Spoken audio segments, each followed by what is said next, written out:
बंगले वाली बहू की ताजी सब्जियां। भैया, क्या आप मेरी पसंदीदा ताजे कच्चे आम लेकर आए हो या नहीं? हाँ बेटिया, तुम तो हमेशा मुझसे ही सारी सब्जी लेकर जाती हो, इसलिए तुम्हारे लिए कच्चे आम मैंने पहले ही साइड में रख दिए हैं। शुक्रिया भैया। अब घर जाकर कच्चे आम की मीठी चटनी बनाऊंगी। ताजा सब्जी खाने का तो मजा ही अलग होता है। उसके बाद नेहा सारे कच्चे आम लेकर घर आ जाती है और अपनी मम्मी को कहती है, मम्मी, अब आप जल्दी से मेरे लिए कच्चे आम की मीठी चटनी बना दो। मेरा बड़ा मन कर रहा है खाने का। मुझे तो पता ही था, जैसे ही गर्मी आएगी और तुम्हारे कच्चे आम की चटनी खाना शुरू हो जाएगा, उसे खाए बिना तो तुम रह ही नहीं सकते हो। तो मम्मी, कच्चे आम की चटनी खाए बिना कौन रह सकता है? गर्मी में एकदम ठंडी ठंडी चटनी खाने का मजा ही अलग होता है। आप जल्दी से उसे बनाकर फ्रिज में रख देना और मैं शाम को खाऊंगी। एक तरफ इतना कहकर नेहा वहाँ से चली जाती है और उसके बाद सुनीता नेहा की फरमाइश के अनुसार कच्चे आम को काटकर उन्हें अच्छे से धो लेती है और फिर वो उसकी मीठी चटनी बनाती है। चटनी जब बन जाती है तो वो थोड़ी देर के बाद उसे फ्रिज में रख देती है। जब शाम को नेहा खाना खाती है तो उसे खाना बहुत अच्छा लगता है। बड़ा मजा आ गया। बहुत ही स्वादिष्ट चटनी थी। मन कर रहा है कि सारी चटनी अभी खा लूं।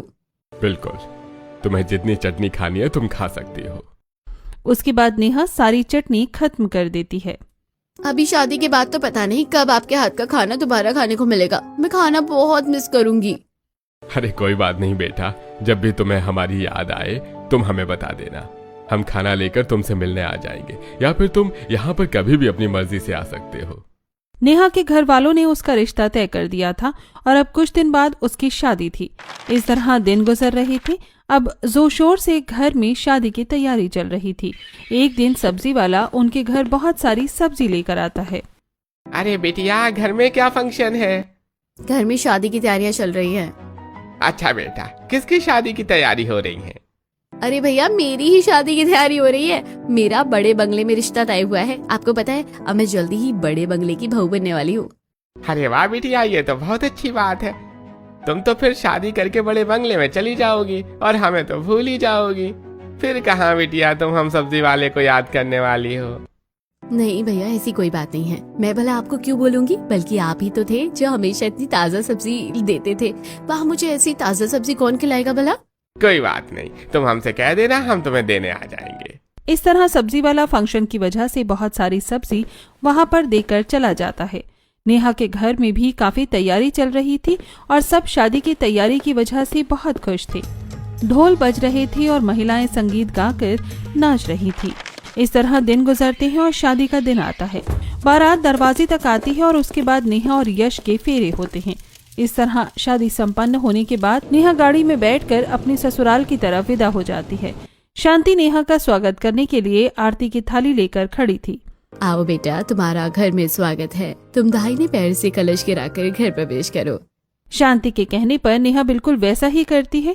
उसका गृह प्रवेश हो जाता है और वो बहुत ज्यादा थक गई थी, इसीलिए कमरे में जाकर सो जाती है। अगले दिन सुबह जल्दी उठकर वो तैयार हो रही थी। बंगले की बहू बनकर तो बड़ा अच्छा लग रहा है। कितना बड़ा घर है, लेकिन साथ में मुझे बहुत ज्यादा घबराहट भी हो रही है। कोई बात नहीं, देखते हैं कि आगे क्या होगा। उसके बाद नेहा तैयार होकर नीचे आती है जहां वो सब हॉल में बैठे हुए थे। तब शांति नेहा को देखकर कहती है, आओ बेटा, तुम यहाँ पर हमारे साथ बैठ जाओ। ये बात सुनकर नेहा बहुत कंफ्यूज हो जाती है। अरे इन्होंने तो मुझे मेरी पहली रसोई करने के लिए ही बोला नहीं। अब क्या करूँ? क्या मैं खुद सामने से पूछ लूँ? नेहा बैठती नहीं है और दिमाग में ही कश्मकश अपने विचारों में उलझी रहती है, जिसे देखकर अरे बेटा, क्या हुआ? तुम परेशान नजर आ रही हो। तुम बैठ क्यों नहीं रही? तब नेहा शांति से पूछती है, कुछ नहीं मम्मी जी, मैं तो बस पूछ रही थी कि क्या मुझे पहली रसोई के लिए आज खाना नहीं बनाना? अरे हाँ, हम इन सब चीजों के बारे में तो बताना ही भूल गए थे। कोई बात नहीं बेटा, तुम्हें ज्यादा परेशान होने की जरूरत नहीं है। घर में काम करने के लिए नौकर है, खाना सब बना देंगे। तुम बस शगुन करने के लिए रसोई में जाकर थोड़ा सा हलवा बना दो। अभी बात सुनकर नेहा जल्दी से रसोई में जाती है और वहाँ पर हलवा बनाने की तैयारी करना शुरू कर देती है। वो सबसे पहले एक कढ़ाई लेती है और उसके अंदर थोड़ी सूजी डालकर उसे अच्छे से भूनना शुरू करती है और उसके बाद उसमें घी भी डाल देती है और अच्छे से मिक्स करती है। उसके बाद वो उसमें पानी डालकर और मीठा डालकर उसे अच्छे से मिक्स करती है। हलवा बनाने के बाद नेहा सबसे पहले घर वालों को हलवा परोस देती है। हलवा तो बहुत ही टेस्टी बना है। हाँ, बहुत ही ज्यादा टेस्टी बना है। बहुत समय बाद इतना टेस्टी हलवा खा रहा हूँ। उप्स, मैं तो ऑयली फूड बिल्कुल भी नहीं खाने वाली हूँ। मुझे नहीं खाना। अरे भाभी, एक दिन में कुछ नहीं होता, और वैसे भी ये ऑयली नहीं है, इसके अंदर थोड़ा सा घी है, और घी तो हमारी हेल्थ के लिए अच्छा ही होता है। नहीं, फिर भी घी बॉडी में फैट तो बनाता ही है। अरे तो क्या हुआ, तुम तो जिम करती हो, सब बैलेंस हो जाएगा, खा लो। इस तरह सब हलवा खा लेते हैं और नेहा फिर से रसोई में चली जाती है जहाँ पर नौकर खाना बना रहा था। क्या हुआ मालकिन, आपको कुछ चाहिए? नहीं, मुझे कुछ नहीं चाहिए। नहीं, लेकिन मैं कह रही थी कि आज मेरी पहली रसोई है, तो क्यों ना खाना मैं ही बना दूं। अरे कोई बात नहीं मालकिन, ये तो हमारा हर रोज का काम है, और मेम साहब ने कहा था कि आज का खाना भी मुझे ही बनाना है। कोई बात नहीं, मैं वैसे भी क्या ही करूंगी, आप रहने दीजिए, मैं खाना बना दूंगी। जी ठीक है। इस तरह नेहा राजू को वहां से भेज देती है और खुद खाना बनाना शुरू करती है। लेकिन जैसे ही वो देखती है कि सारी सब्जी एकदम बासी टाइप लग रही है, तो वो सब देखकर उसका मुंह एकदम उतर जाता है। हे भगवान, एक भी सब्जी ताजा नहीं है। इसका खाना बनाकर खाने में तो बिल्कुल भी मजा नहीं आएगा। मुझे तो हमेशा ताजा सब्जी खाने की आदत है। ये सब्जियों का तो बिल्कुल मुंह ही उतरा हुआ है, इन्हें खाकर तो बिल्कुल भी टेस्ट नहीं आएगा। इस तरह नेहा उदास हो जाती है और उसके बाद उदास मन से सबके लिए खाना बनाती है। और जैसे ही वो सबको खाना बनाकर परोसती है, तो नेहा ने सब्जी में मिर्च मसाले बहुत कम डाले थे, जिसकी वजह से सबके स्वाद के अनुसार खाना नहीं बना था। तो पायल भड़कते हुए कहती है, राजू कहाँ है? राजू, जल्दी इधर आओ। इस राजू को आज मैं छोड़ने नहीं वाली। हर रोज काम चोरी करने लगा है, बहुत काम चोर हो गया है आजकल। आज का खाना बिल्कुल भी ठीक से नहीं बनाया है, ना तो इसमें कोई मसाले हैं और ना ही इसमें कोई तीखापन है, बिल्कुल भी स्वाद नहीं आ रहा। हाँ बिल्कुल, राजू ने आज ठीक से खाना नहीं बनाया है। आज का खाना बाकी दिनों से अलग है। इस तरह ये सब देखकर नेहा उदास होते हुए कहती है, 1 मिनट आप सब लोग जाइए, राजू ने कुछ भी नहीं किया है। दरअसल बात ये थी कि आज खाना मैंने बनाया है और राजू को मैंने खाना बनाने से मना कर दिया था। ओह अच्छा, लेकिन बेटा तुम्हें ऐसा करने की क्या जरूरत थी? हमने तुमसे कहा था ना कि तुम्हें खाना बनाने की जरूरत नहीं है, राजू सब संभालेगा। मम्मी जी, आज मेरी पहली रसोई की रस्म थी, तो इसलिए मुझे लगा कि मैं क्यों ना सभी को अपने हाथ से खाना बनाकर खिला दूं। तो क्या जरूरत है तुम्हें अपना इतना दिमाग इस्तेमाल करने की? क्या तुम शांति से नहीं बैठ सकती क्या? कुछ ज्यादा ही शौक चढ़ा है क्या तुम्हें काम करने का? तो कोई और काम कर लिया होता। तुमने तो यहाँ पर हमारा खाने का सारा स्वाद ही खराब कर दिया है। मुझे माफ कर दीजिए। अरे कोई बात नहीं बहू, तुम्हें इस तरह माफी मांगने की जरूरत नहीं है। भाई मुझे तो खाना बहुत अच्छा लग रहा है। इन लोगों की जीभ का तो स्वाद ही खराब हो गया है, इतना ज्यादा मिर्च मसाला खा खा कर। हाँ बेटा, तुम्हें परेशान होने की जरूरत नहीं है, तुम चिंता मत करो, खाना तो अच्छा है, बस इसमें थोड़ा सा मिर्च मसाला कम है, जैसा हम हमेशा खाते हैं। बाकी खाना बहुत अच्छा बना है। उसके बाद सब खाना खा लेते हैं और अपने अपने काम पर चले जाते हैं। लेकिन जब बाद में नेहा खाना खाने बैठी थी, तब उसका मुंह बन जाता है, क्योंकि उसे खाने में बिल्कुल भी स्वाद नहीं आ रहा था। मुझे तो खाना बिल्कुल भी अच्छा नहीं लग रहा है, इसमें तो कोई स्वाद भी नहीं आ रहा है। सब्जी भी एकदम बासी लग रही थी, और मुझे तो हमेशा ताजी सब्जी खाने की आदत है। अब सभी ने नेहा को खाना बनाने से मना कर दिया था, इसीलिए नेहा ने रात का भी खाना नहीं बनाया। और जब रात को भी नेहा ने खाना खाया तो उसे बिल्कुल अच्छा नहीं लग रहा था। रात को जब नेहा अपने कमरे में जाती है, तो उसका उदास चेहरा देखकर उसका पति यश उससे पूछता है, क्या बात है, तुम इतनी उदास क्यों लग रही हो? अगर मैं खाने को लेकर बात की तो इन्हें लगेगा कि मैं कितना ज्यादा नखरा कर रही हूँ, और अभी मुझे आए हुए 1-2 दिन ही तो हुए हैं, तो अभी कुछ नहीं कहती हूँ। उसके बाद नेहा फेस को थोड़ा ठीक करके कहती है, अरे कुछ नहीं हुआ, बस थोड़ी सी थकान हो रही है। अच्छा ठीक है, तो तुम आराम से सो जाओ।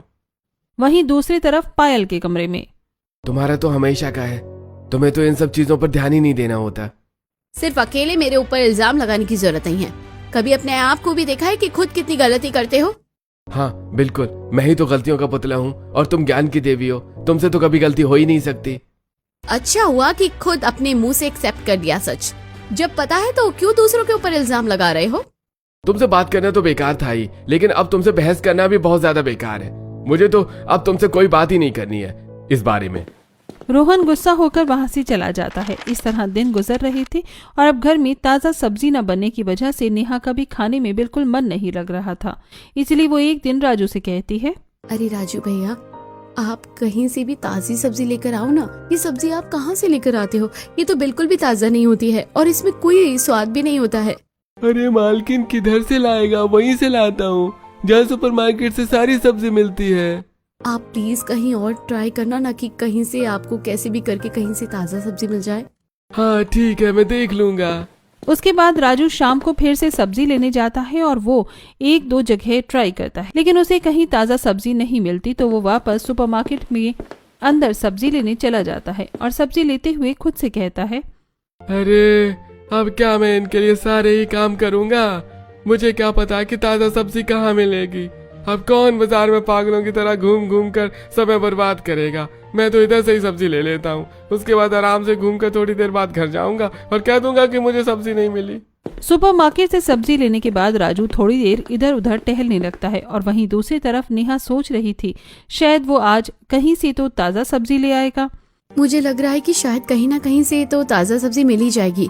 काश राजू ताज़ा सब्जी लेकर आ जाए। इस तरह नेहा वेट कर रही थी और जब राजू आता है तो क्या हुआ राजू, कहीं से ताज़ा सब्जी मिली? नहीं मैम साहब, मैंने तो हर जगह ढूंढा लेकिन मुझे कहीं नहीं मिली। अब ये बात सुनकर नेहा का मन काफी ज्यादा उदास हो जाता है। यूं ही एक हफ्ता गुजर जाता है और अब नेहा इस बारे में अपने पति से बात करती है। मुझे आपसे कुछ बात करनी है। हाँ बिल्कुल, बोलो ना क्या बात है।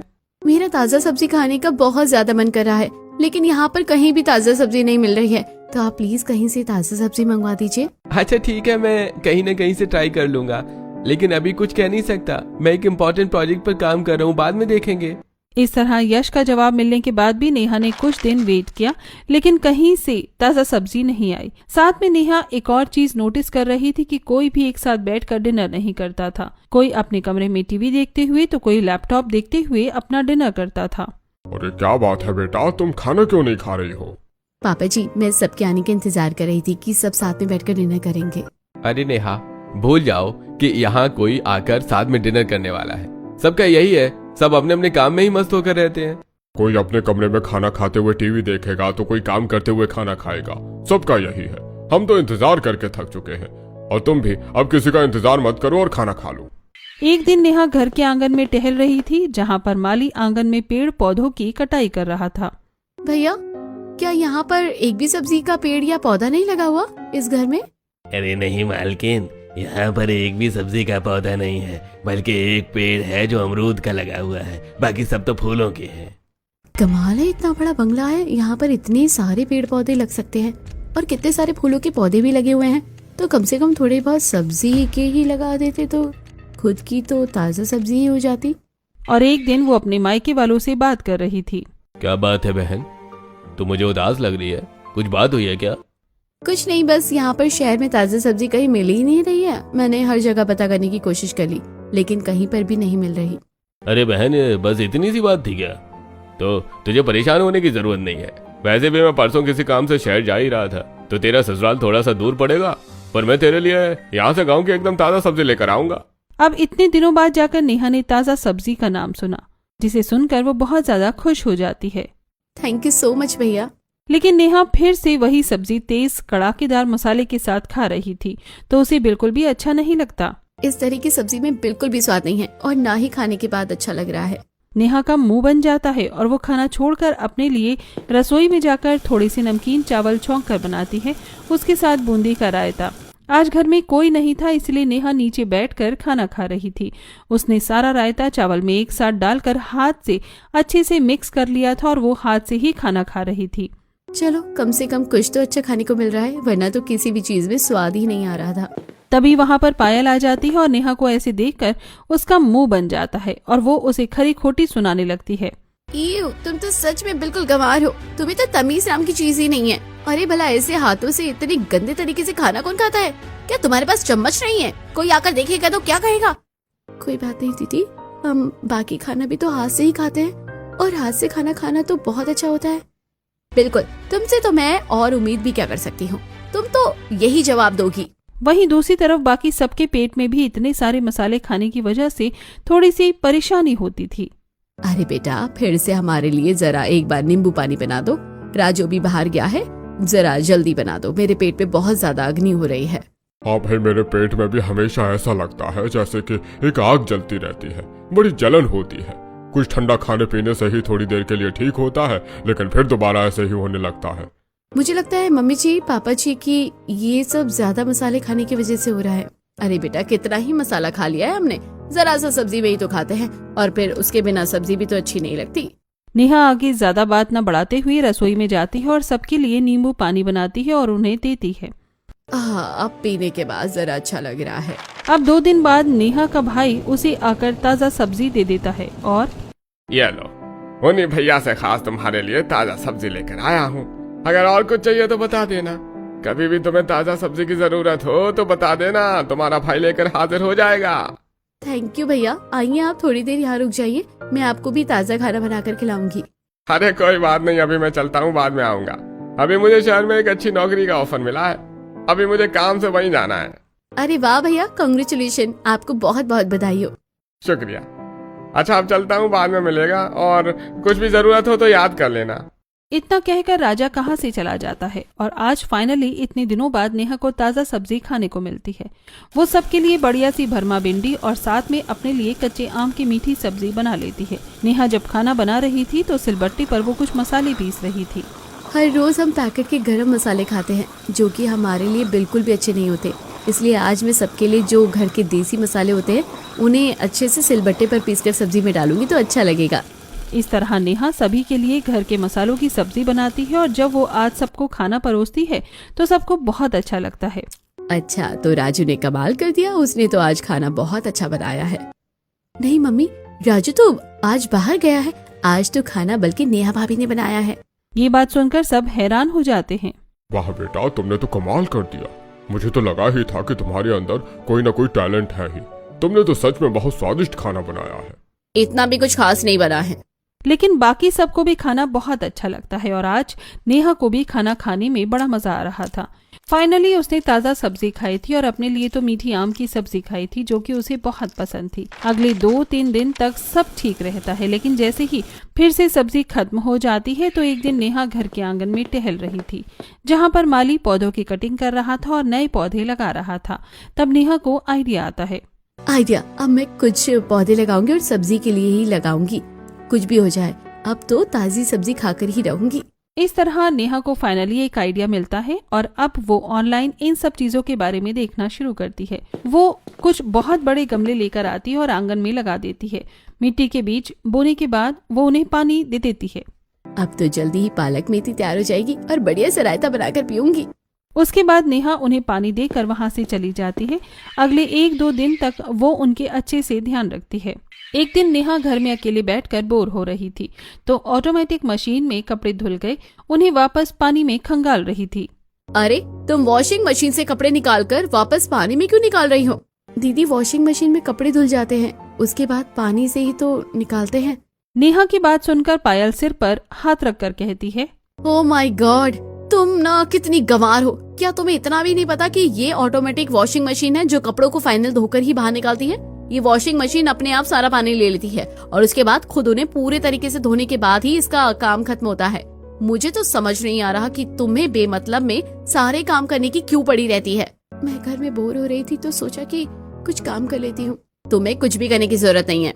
अब नेहा पायल से डांट खाने के बाद जब आंगन में जाती है तो देखती है कि उसने जो 3-4 पौधे लगाए थे वो सब जलकर खराब हो गए हैं। अब नेहा का मूड और ज्यादा खराब हो जाता है और उसकी आंखों में आंसू आ जाते हैं। मैं अगर जो कुछ भी करना चाह रही हूँ तो वो क्यों नहीं हो रहा है? तभी उसके पास रमेश आता है और उसे समझाता है। बेटा, तुम्हें उदास होने की जरूरत नहीं है। वही कोई बात नहीं, अगर ये पौधे खराब हो गए तो तुम दोबारा कोशिश करो। क्या किसी भी इंसान को एक बार में हार मान लेनी चाहिए? अरे क्या तुमने भी जिंदगी में कोई काम किया था तो क्या तुम पहली बार में ही सीख गई थी? नहीं पापा जी। तो बस फिर अब दोबारा कोशिश करो और इस बार देखना सब ठीक होगा। इसमें मैं तुम्हारी मदद करूंगा। मुझे बचपन के दिन याद आ गए जब मैं गाँव में अपने पिता के साथ खेती बाड़ी का काम किया करता था। इस तरह रमेश नेहा को समझाता है और उसे पूरा सपोर्ट करता है। उसके बाद नेहा और रमेश दोनों मिलकर फिर से बहुत सारे गमले लेकर आते हैं और इस बार मिट्टी में वो, देखो बेटा, ये गोबर है, हम इसकी मदद से खाद बनाएंगे क्योंकि मिट्टी को भी तो अपने खाने की जरूरत होती है। साथ में मैंने तुम्हारे लिए कुछ केमिकल फ्री कीटनाशक भी मंगवा दिए हैं और इसके साथ तुम जो रसोई का वेस्ट होता है ना, वो भी उसमें डाल सकती हो। हम घर के कुछ नुस्खे ट्राई करके और एकदम देसी फसल उगाएंगे। क्या तुम तैयार हो? बिल्कुल पापा जी। अब वो गोबर में अच्छे से सब कुछ मिक्स करने के बाद उसे मिट्टी में भी अच्छे से मिक्स कर देते हैं और उसके बाद बीज डालकर उसमें पानी डाल देते हैं। देखो, यहाँ पर खिड़की भी है, जब ज्यादा धूप लगेगी तो तुम थोड़ी देर के लिए खिड़की बंद कर लेना, क्योंकि अभी बहुत ज्यादा गर्मी है और ऐसे में पेड़ पौधे भी जल सकते हैं, तो हमें थोड़ा ज्यादा ध्यान देना होगा। रमेश के बताए अनुसार नेहा बिल्कुल वैसा ही कर रही थी और अब वो पेड़ पौधों का और भी अच्छे से ध्यान रख रही थी। अब वो धूप में भी और हर चीज में उनका ध्यान रखती है और उन्हें 2 वक्त अपने भी देती। साथ में वो उन्हें मैन्योर और फर्टिलाइजर भी टाइम टाइम पर ऐड कर रही थी। इसके अलावा उसने उनमें कीटनाशक भी डाला था ताकि वो खराब न हो। इस बार तो पौधे बढ़ रहे हैं। पिछली बार तो 3 दिन में ही मेरे पौधे खराब हो गए थे, लेकिन अब पिछले 10 दिनों से मेरे पौधे बहुत अच्छे चल रहे हैं। एक तरफ नेहा सब्जी उगाने की कोशिश कर रही थी तो वहीं दूसरी तरफ एक दिन घर में। सच में तुम्हारे ससुराल में क्या इतना ड्रामा क्रिएट हो गया? ये तो सच में बहुत ज्यादा फनी था। सच में मुझे भी बहुत मजा आया था। फिलहाल तुम बताओ तुम्हारा सब कैसा चल रहा है? अरे मेरा तो एकदम मजे में चल रहा है। तो बताओ क्या हम अगले हफ्ते घूमने चले? हाँ बिल्कुल, नेकी और पूछ।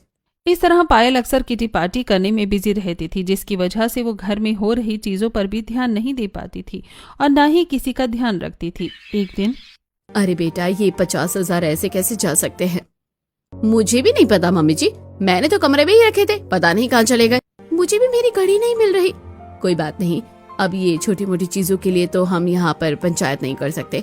अब खो गया तो आगे से ध्यान रखना। तुम्हारे लिए छोटी मोटी चीजें हैं, अरे भले ही छोटी मोटी हो लेकिन है तो तुम्हारी। तुम्हें कम से कम ध्यान तो रखना चाहिए कि सामान कहाँ गायब हो रहा है। कभी भी कुछ भी कहीं पर भी रख देते हो, हमेशा सामानों को गायब करते रहते हो। ये सब देखकर नेहा को बड़ा अजीब लगता है कि घर में किसी को परवाह ही नहीं है और उनका छोटा मोटा सामान कहाँ गायब हो गया है। उसके बाद नेहा सबका सामान ढूंढने की कोशिश करती है। चलो कम से कम डिटेक्टिव ही बन जाते हैं, क्योंकि वैसे भी पूरा दिन तो मैं घर में खाली ही रहती हूँ। नेहा पूरे घर में सामान ढूंढने की कोशिश करती है लेकिन उसे कहीं भी कुछ नहीं मिलता। लेकिन उसे एक अजीब चीज नजर आती है। कुछ तो गड़बड़ है। दाल में काला है या पूरी दाल काली है, अब तो पता लगाना ही होगा। वहीं दूसरी तरफ रमेश और नेहा की मेहनत अब रंग ला रही थी और अब उनके पौधों में काफी सारी सब्जी लग गई थी, जिसकी वजह से नेहा बहुत खुश हो रही थी। आज वो सभी के लिए अपनी उगाई हुई बैंगन की सब्जी तोड़कर सबके लिए भरमा बैंगन बनाती है। उसने सब्जी में रेडीमेड नहीं बल्कि घर के कुटे हुए मसाले डाले थे, जिसके बाद हर किसी को खाना बहुत स्वादिष्ट लगता है। लेकिन कोई भी रात को डिनर करने के लिए नहीं आता तो नेहा सबको कमरे में ही खाना देने जाती है। अजी आप कमरे में खाना खाने के बजाय नीचे आकर सबके साथ खाना खा लीजिए। कितनी देर लगेगी? सिर्फ 10 मिनट लगेंगे। हाँ लेकिन मैं बहुत इम्पोर्टेंट काम कर रहा हूँ, अभी मैं अपना काम नहीं छोड़ सकता। फिर नेहा रिया को भी उसके कमरे में खाना देने जाती है। रिया कम से कम तुम तो नीचे चलकर सबके साथ खाना खा लो। नहीं भाभी, मैं अपने दोस्तों से ऑनलाइन बात कर रही हूँ, उनके साथ ही खाना खाऊंगी। घर का सिस्टम पूरी तरीके से बिगड़ा हुआ था। नेहा सबको बोलती भी है लेकिन कोई इस बात पर ध्यान नहीं देता। सिर्फ रमेश, रोहन और नेहा साथ बैठकर खाना खा रहे थे, तब शांति भी आती है। बेटा सच कहूँ तो आज का खाना तो कुछ ज्यादा ही स्वादिष्ट बना है। तुमने सब कैसे किया? तुम्हें कुछ होश रहेगा तो पता चलेगा ना। तुम्हें तो पता ही नहीं रहता कि घर में क्या चल रहा है और क्या नहीं, बस अपनी सहेलियों के साथ बिजी रहती हो। अजी तो क्या हो गया, हर कोई अपने काम में बिजी रहता है। अब तो पूछ रही हूँ ना। कुछ नहीं मम्मी जी, हमने घर में बहुत सारी सब्जियां उगाई है और मैंने आज ताज़ा सब्जी बनाई है। ताज़ा सब्जी का तो स्वाद ही अलग होता है, साथ में इसमें घर के कूटे हुए मसाले अच्छी तरह से डाले हैं। ओहो, मुझे तो मेरे पुराने दिन याद आ गए। अजी आपको याद है शादी के बाद जब हम गांव में रहते थे तो साथ में सब्जी उगाते थे और उन्हीं सब्जी को खाते थे। कितनी स्वाद सब्जी थी। ये स्वाद भी बिल्कुल वैसा ही है। मेरे पुराने दिनों को याद दिला दिया। मुझे तो सब कुछ याद है, लेकिन शायद तुम भूल गई हो। तुम बस टीवी, फोन और सहेलियों में लगी हो। परिवार नाम की तो कोई चीज ही नहीं रही। हम पहले कैसे साथ में बैठकर खाना खाते थे, लेकिन अब तो सब खत्म हो रहा है। परिवार में एक दूसरे का दुख दर्द कोई समझ ही नहीं रहा। ये बातें सुनकर शांति को तो सारी गलती का एहसास हो जाता है और वो, आप बिल्कुल सही कह रहे हैं। मैं कुछ ज्यादा ही इन सब चीजों में खो गई थी, लेकिन अब ऐसा नहीं होगा। अब शांति भी उनकी टीम में शामिल हो गई थी। बाकी सबको भी लाइन पर लाना था। यूं ही दिन गुजर रही थी। अब शांति भी देखती है कि नेहा ने तो घर में ही बगीचा बना दिया है जिसमें कि सब्जी उग रही थी। उनकी पड़ोसन शांति के पास आती है। अरे तुम दोनों यहाँ कैसे? अरे हम तो तेरी छोटी दिलदार बहू के पास आए हैं। तेरी बहू सच में बहुत अच्छी है। कितनी अच्छी तो खेती कर रखी है घर में। शहर में भी तुम्हें ताजा सब्जी खिला रही है। उसने तो हमें भी कुछ सब्जी दी थी और हमने बनाई तो बड़ी स्वादिष्ट बनी। बिल्कुल, तू तो बहुत भाग्यशाली है जो तुझे ऐसी समझदार बहू मिली है। सबसे अपनी बहू की तारीफ सुनकर शांति को बहुत अच्छा लगता है। उसके बाद शांति उन लोगों को और सब्जी देती है। जब वो अंदर जाती है तो नेहा सबको बुलाती है और वो एक वीडियो दिखाती है। मैं आप सबको जो बताने जा रही हूँ, हो सकता है आपको बहुत बड़ा झटका लगे, लेकिन घर में जितने भी सामान गायब हो रहे थे, इन सबके पीछे राजू का हाथ था। ये बात सुनकर सबको बहुत गुस्सा आता है। तुझे शर्म नहीं आई ये सब हरकतें करते हुए? मुझे माफ कर दीजिए, मैं आगे से ऐसा कभी नहीं करूँगा। पर वो राजू को माफ नहीं करते और उसकी कंप्लेंट कर देते हैं। ये सब खत्म होने के बाद मुझे तो सच में समझ नहीं आ रहा था कि वो हमारे साथ ऐसा कैसे कर सकता है। इसमें समझने वाली कौन सी बात है? तुम्हारा कभी घर में ध्यान ही नहीं होता है कि क्या चल रहा है क्या नहीं। जब ऐसा कुछ होगा ही नहीं तो कहां से पता चलेगा कि क्या हो गया। रमेश की बात सुनकर शांति को भी बुरा लगता है और उसे अपनी गलती का एहसास होता है। अपनी हो शांति मिलकर घर में कुछ काम करने लगी और घर पर अपना ध्यान देने लगी। सच में बहू, घर में सब्जी उगाकर मुझे भी बहुत अच्छा लग रहा है। पहले मैं भी बहुत बोर हो जाती थी, लेकिन अब सब्जी उगाने में भी अच्छा लगता है और उनके साथ अच्छा टाइम पास होता है। मन को एक शांति मिलती है। गांव में पहले ऐसी ही बिजी रहती थी, लेकिन यहाँ आने के बाद तो हम ऐसी दुनिया भूल गए थे। जी मम्मी जी, इसलिए तो कहते हैं कि पेड़ पौधे ही हमारा जीवन होते हैं, हमें नई दिशा देते हैं। लेकिन वहीं दूसरी तरफ रोहन और पायल का रिश्ता खराब हो रहा था। तुम्हारे लिए मैं फूल लेकर आया और तुम मुझे ही उल्टा सुना रही हो। तो मैंने कहा था ना कि मैं अभी काम कर रही हूँ और मुझे डिस्टर्ब मत करना। आपने तो अपना इन्वेस्टमेंट वगैरह का सारा काम छोड़ दिया है, लेकिन अब मुझे भी तो कुछ करना पड़ेगा। तुम सिर्फ यही करना, तुम्हें कोई फर्क नहीं पड़ता कि तुम्हारा पति जिंदा है या मरे। तुम बहुत सेल्फिश हो। इतना कहकर रोहन वहाँ से चला जाता है और पायल की आंखों में आंसू आ जाते हैं। तब नेहा उसके पास आती है। तुम मुझे रोता हुआ देखकर यहाँ पर मेरा मजाक बनाने आई हो ना? चली जाओ यहाँ से। नहीं दीदी, ऐसा कुछ नहीं है। मैं तो बस आपको इतना बोलने आई थी कि हमें इन सब चीजों से ज्यादा अपने घर परिवार पर ध्यान देना चाहिए। भैया इतने प्यार से आपके लिए फूल लेकर आए, लेकिन आपने उन्हें डांट दिया। आप मेरे कहने से एक बार सिर्फ बाकी सब चीजों से फोकस हटाकर भैया पर फोकस कीजिए, देखना फिर कैसे सब ठीक हो जाएगा। नेहा के कहने पर पायल बिल्कुल वैसा ही करती है। उसके बाद पायल कुछ दिन के लिए अपने काम से गैप ले लेती है और अब रोहन के साथ खाना खाती और अच्छे से बात करती, तो उन दोनों का रिश्ता अब ठीक हो रहा था। एक दिन लेकिन इस इन्वेस्टमेंट के बारे में तो मैंने रिसर्च किया था। तो क्या हुआ, मैंने उस पर काम कर लिया। थैंक यू जो तुमने मुझे कांटेक्ट दिया, मेरा काम बन गया। अपने ही दोस्तों से धोखा मिलने के बाद तुम बिल्कुल सही थी नेहा, बहुत अच्छा प्लान बनाया था। ये लोग मेरे साथ सिर्फ फायदे के लिए ही थे, लेकिन अब मैं इनसे ज्यादा अपने परिवार पर फोकस करूंगी। इतना सब होने के बाद अब सब कुछ धीरे धीरे ठीक हो रहा था। अब सब साथ में बैठकर डिनर करने लगे थे। आज पहले सभी के लिए घिया के कोफ्ते और साथ में टिंडे की सब्जी बनाई गई थी, जो उसने खुद अपने घर में उगाई थी। चलिए सब जल्दी से ताजा सब्जी का मजा लेते हैं। हम सब तो घर में अब सुधर गए हैं, लेकिन रिया और यश तुम दोनों को लगता है सजा की जरूरत है। चलो अपना अपना फोन साइड में रखो और खाने में ध्यान दो। शांति और रमेश की डांट से डरकर दोनों फोन साइड रख देते हैं और अब लग रहा है घर हमारा घर जैसा। ये सब मैंने बहुत मिस किया। हाँ, मैंने भी बहुत मिस किया सब कुछ। इन सब काम के बीच में तो मैंने अपनी पत्नी को भी खो दिया था। मुझे माफ कर दीजिए, मैं आगे से ऐसा नहीं करूंगी और मैं सबके साथ मिलकर ही असली खुशी को एंजॉय करूंगी। तो एक काम करते हैं, तुम चारों मिलकर कहीं अच्छी जगह घूम कर आओ।